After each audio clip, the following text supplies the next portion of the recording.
नमस्कार मित्रांनो, माझ्या शेळके वकील चॅनलमध्ये तुमचं सहर्ष स्वागत आहे. ज्यावेळी पतसंस्थेत मी नोकरी करत होतो, मॅनेजर झालो, स्वाभिमानाची गोष्ट होती. आणि त्यानंतर 2-3 वर्षे फार संस्था चांगली चालली. आम्ही भोगावतीवरती शाखा काढली आणि माझ्या आयुष्यामध्ये वाईट दिवस यायला सुरुवात झाली. आता समाधान तर होतं की मी मॅनेजर आहे आणि त्यावेळी मला एवढं समजत नव्हतं की आपली जबाबदारी काय आहे आणि आपण आपल्या जीवनामध्ये कसं वागलं पाहिजे. आणि फार महत्त्वाची गोष्ट म्हणजे संस्थेचा व्याप वाढल्यामुळं थोडंसं चांगली लोकसंपर्कात माझी तशी नव्हती. कारण मी जे सगळे विचार करत होतो माझ्या जीवनाचे, ते मी स्वतःच निर्णय घेत होते. त्यामुळं चांगलं काय वाईट काय काही गोष्टी मला समजून येत नव्हत्या. तरीसुद्धा जीवन जगत असताना फार महत्त्वाची गोष्ट आहे की माझे निर्णय कधी चुकीचे झाले नाहीत. ज्यावेळी संस्थेचा व्याप वाढला, प्रतिभा महिला पतसंस्थेतनं ज्यावेळी शाखा काढली, मी जनरल मॅनेजर झालो आणि जशी संस्थेचा व्याप वाढला तसं काही अधिकारची सुरुवातीपासून माझ्याकडं दाजींनी मला दिलेले होते की तुम्ही कर्जाचे निर्णय घ्या, संस्थेतले काही खर्चांचे निर्णय घ्या किंवा संस्थेचं उलाढाल बघा. एक जबाबदारी म्हणून माझ्याकडे सगळं जे बघत होते, ती जबाबदारी थोडीशी कुठंतरी कमी झाली आणि त्यासाठी एक सेपरेट कर्जाचं कमिटी एक नेमण्यात आली, सल्लागार कमिटी नेमण्यात आली. अशा 2-3 कमिट्या नेमण्यात आल्या आणि त्यामध्ये काही डिसिजन घेण्यात येत होते. पण माझ्या मनाला ते उगाचच खटकलं की जे काय मला सुरुवातीपासून 2-3 वर्षे जे अधिकार दाजींनी मला दिले होते संस्था चालवत असताना, त्यामधले काही अधिकार हे कमी झालेले होते. मग सगळे निर्णय जी नवीन स्वतः दाजींनी आम्ही नेमलेली जी कमिटी होती, त्या कमिटीना विचारून घ्यायचं म्हटल्यानंतर ते माझ्या पण मनाला न पटण्यासारखी गोष्ट होती. त्यानंतर मी विचार केला की आपल्याला अशा पद्धतीची नोकरी आजपत्र आपण केलेली नाही आणि ही काय नोकरी आपल्याला योग्य अशी वाटत नाही. म्हणून पगार चांगला असतानासुद्धा की मी स्वतःच निर्णय घेतला की ह्या पगाराची नोकरी सोडून दुसरा आपण काहीतरी पर्यायी मार्ग शोधला पाहिजे. आणि त्याचवेळी संस्थेचं नाव, संस्थेची भरभराटी, संस्थेचा व्याप फार मोठ्या प्रमाणात चालू होता.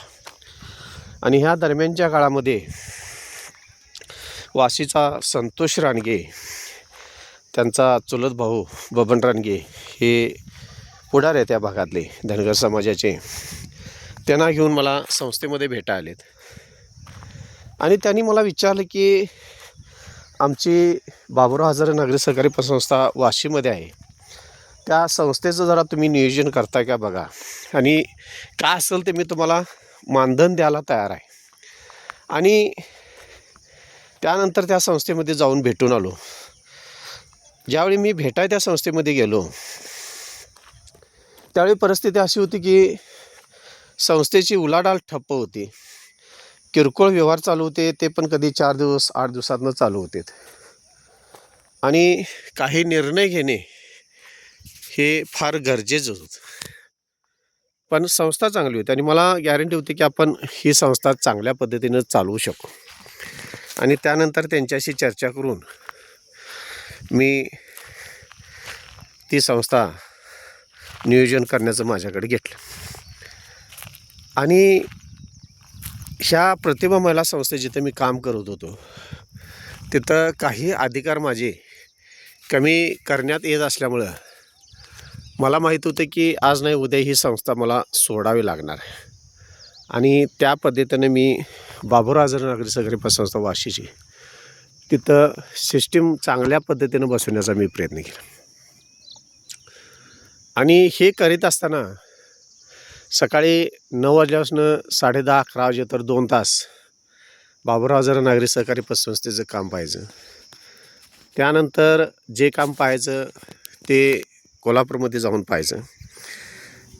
असे 5-6 महिने गेल्यानंतर संस्थेमध्ये बाबुराव आझाद नागरी पतसंस्था म्हणजे डेली कलेक्शन आमचं पिगमीचं 5-5 हजार रुपये होऊ लागलं.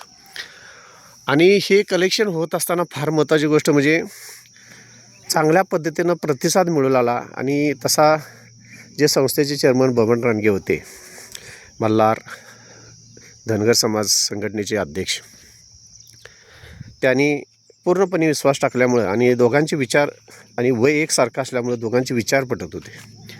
आणि एक चांगली संस्था ती, जी संस्था 8-9 लाखावर होती ती 15-20 लाखावर आम्ही 4 ते 6 महिन्यात नेली. आणि एक चांगल्या पद्धतीनं ह्या भागात त्या संस्थेचं नाव झालं.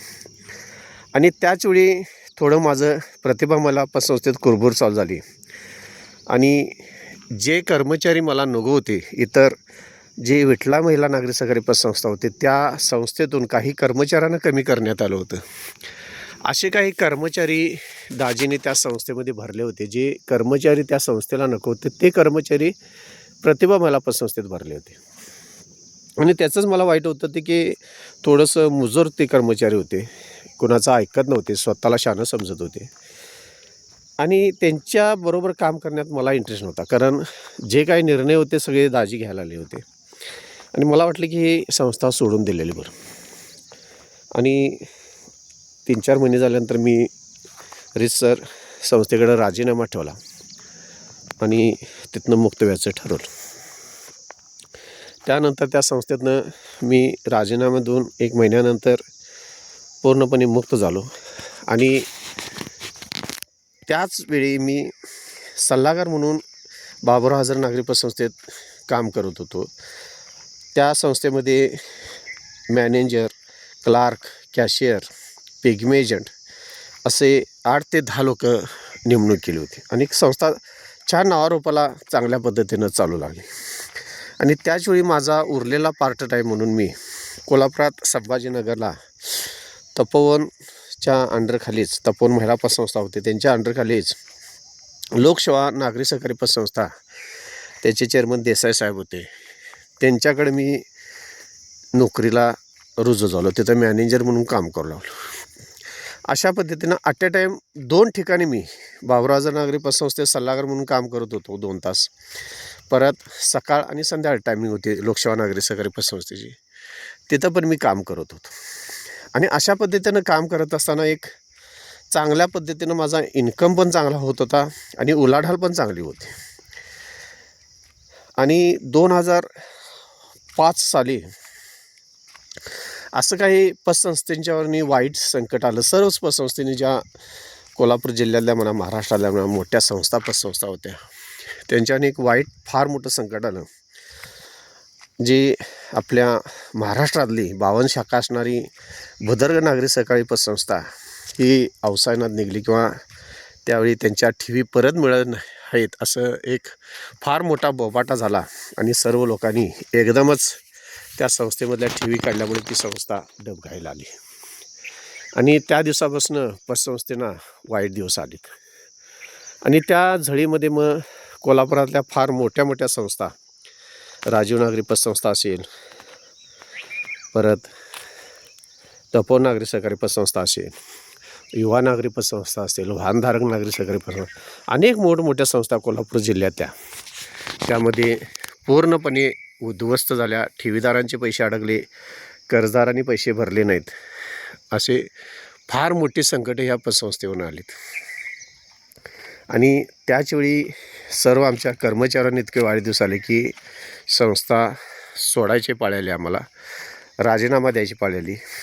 आणि त्यानंतर जीवनामध्ये काय करायचा हा प्रश्न सर्व आमच्या कर्मचारी असतील, ठेवीदार असतील, यांच्या पुढं फार मोठा प्रश्न पडला होता. ठेवीदारांना पैसे कसे मिळणार, कर्मचाऱ्यांना नोकऱ्या कुठं मिळणार असा प्रश्न निर्माण झाला होता. आणि माझ्या जीवनामध्ये मला फार मोठा प्रश्न पडला होता की आत्ता ह्या पुढं आयुष्यात काय करायचं, आत्ता आपण आपलं जीवन कसं जगायचं, हा प्रश्न मोठा माझ्या आयुष्यामध्ये येऊन पडलेला होता. नेमकं आयुष्यामध्ये आता कोणता निर्णय घ्यायचा, काय करायचं. तरीसुद्धा मला गॅरंटी होती की आपण आता थांबून चालत नाही, काही नाही काहीतरी आपण आपल्या आयुष्यामध्ये योग्य तो निर्णय घ्यावाच लागणार आहे आणि त्या पद्धतीनं आपणला आपलं जीवन हे कंटाळावंच लागणार आहे. आणि त्यानंतर काही दिवस मी घरामध्येच थांबलो.